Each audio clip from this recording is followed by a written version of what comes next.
അകലാട് പള്ളി മഖാമിൽ അന്ത്യവിശ്രമം കൊള്ളുന്ന ശൈഖ് അഹമ്മദ് ദർവേഷ് തങ്ങളുടെ 71ാമത് ഉറൂസ് മുബാറക്കിന്റെ പ്രധാന ഭാഗമായ ഭക്ഷണ വിതരണത്തോടെ നേർച്ച സമാപിച്ചു. മെയ് 7 ചൊവ്വാഴ്ച മുതൽ 11 ശനിയാഴ്ച വരെയുള്ള ദിവസങ്ങളിലാണ് ഉറൂസ് മുബാറക് നടത്തിയത്.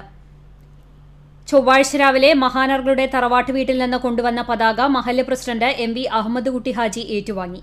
PM മഹമ്മൂദ് ഹാജി, സക്കറിയ ദർവേഷ് തങ്ങൾ തുടങ്ങിയവർ സന്നിഹിതരായിരുന്നു. അകലാട് ജുമാ മസ്ജിദ് ഖതീബ് PT അബ്ദുള്ളക്കുട്ടി മുസ്ലിയാർ കൊടിയേറ്റം നിർവഹിച്ച് പ്രാർത്ഥന നടത്തി.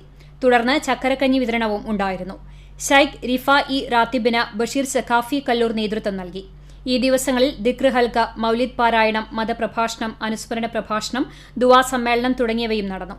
ഇബ്രാഹിമുൽ ഖലീലുൽ ബുഖാരി തങ്ങൾ കടലുണ്ടി ദുആ സമ്മേളനത്തിന് നേതൃത്വം നൽകി. KV കുഞ്ഞാലിക്കുട്ടി മുസ്ലിയാർ, അഹമ്മദ് കബീർ ഫൈസി അകലാട്, വളാഞ്ചേരി ടൗൺ ജുമാ മസ്ജിദ് ഖതീബ് മുനീർ ഹുദവി, അകലാട് ഗാദ്രിയ മസ്ജിദ് ഖതീബ് ജാബിർ ഫൈസി, അബ്ദുൽ ഹമീദ് ബാഗവി, അങ്കമാലി ടൗൺ മസ്ജിദ് ഖതീബ് ബാവ മുസ്ലിയാർ, അബ്ദുൽ ജലീൽ റഹ്മാനി വാണിയന്നൂർ തുടങ്ങിയവർ വിവിധ ദിവസങ്ങളിൽ പങ്കെടുത്തു.